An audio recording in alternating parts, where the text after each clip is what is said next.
Здравствуйте, дорогие друзья!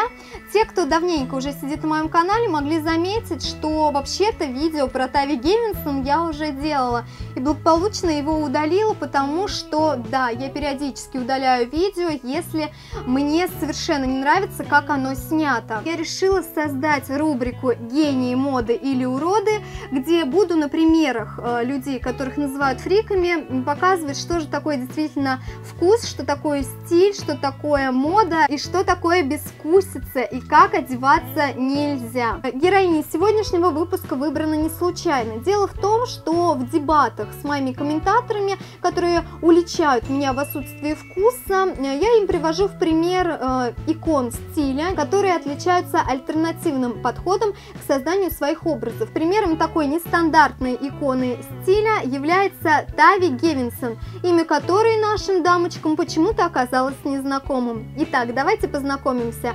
Тави Гевинсон, вундеркинд моды или девочка-старушка. В 2008 году 11-летняя жительница Чикаго Тави Гевинсон решила завести свой блог о моде и стиле Rookie Style.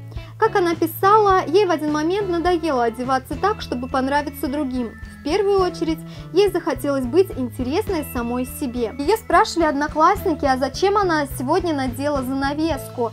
Ну а учителя ехидно замечали, что не очень хорошо приходить в школу в рубашке, где на воротнике нарисованы голые женщины.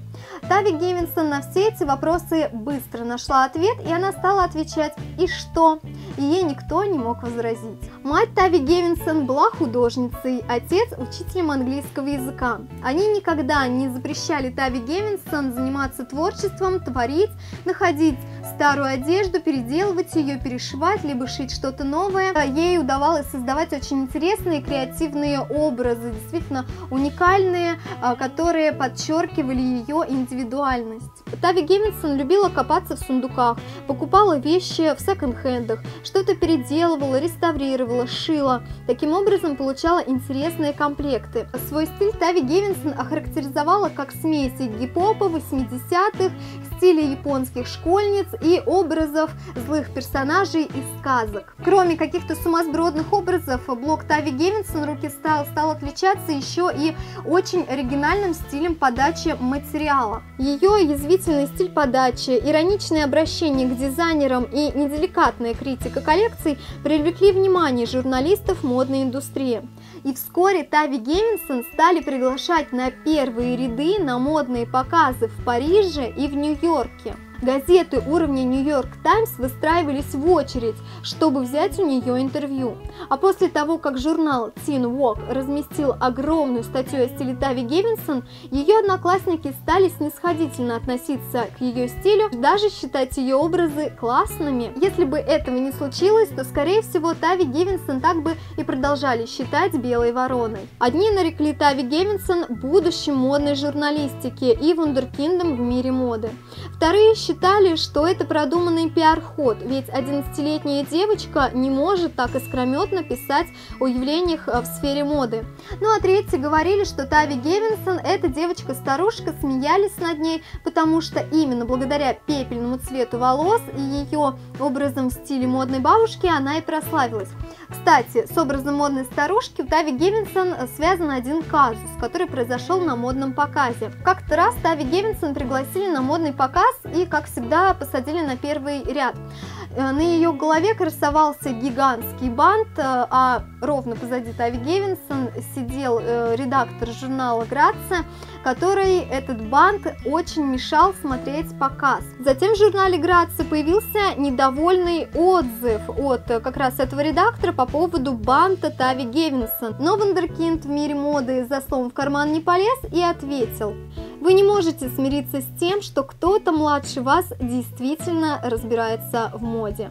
В скором времени Тави Гевинсон подсела на фильм «Девственница-самоубийца», и ее стиль несколько изменился. Ну и в принципе она сама никогда не говорила, что она хотела бы застрять в каком-то одном стиле.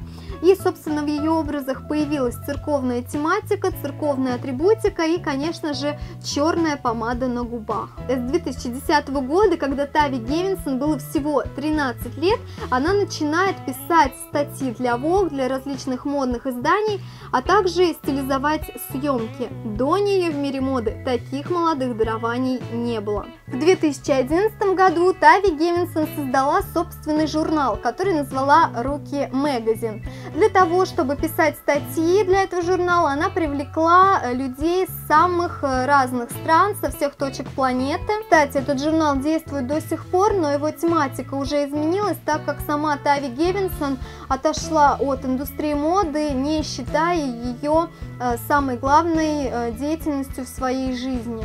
Сейчас Тави Гевинсон занимается тем, что попробовала себя в нескольких фильмах в качестве актрисы, снимается в рекламных роликах и ведет писательскую деятельность. В качестве дела своей жизни, как я уже сказала, Тави Гевинсон моду не рассматривает, и на это есть свои причины. Вот что она написала в своем блоге. «Я разочарована модной индустрией, постоянным лицемерием, скучными коллекциями и несправедливым увольнением Джона Гальяна.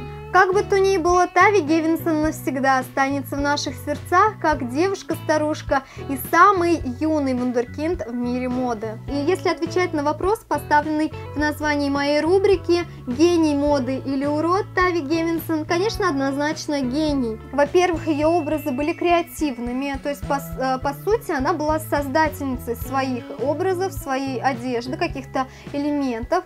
Она не боялась экспериментировать, креативить. Ну и, конечно, самое главное, что отличает человека со вкусом от человека, который не имеет вкуса, это концепция. То есть у нее постоянно была концепция, какие-то определенные смешения определенных стилей. Весь ее образ, он был не только подчинен какой-либо ассоциации, какому-либо персонажу, который она создавала, но также каждая деталь работала на этот образ, на этого персонажа. Я надеюсь, что вам понравилось это видео, что вы узнали для себя что-то новое. И именно поэтому обязательно ставьте лайк к этому видео, подписывайтесь на мой канал и всем до встречи, до новых видео. Пока!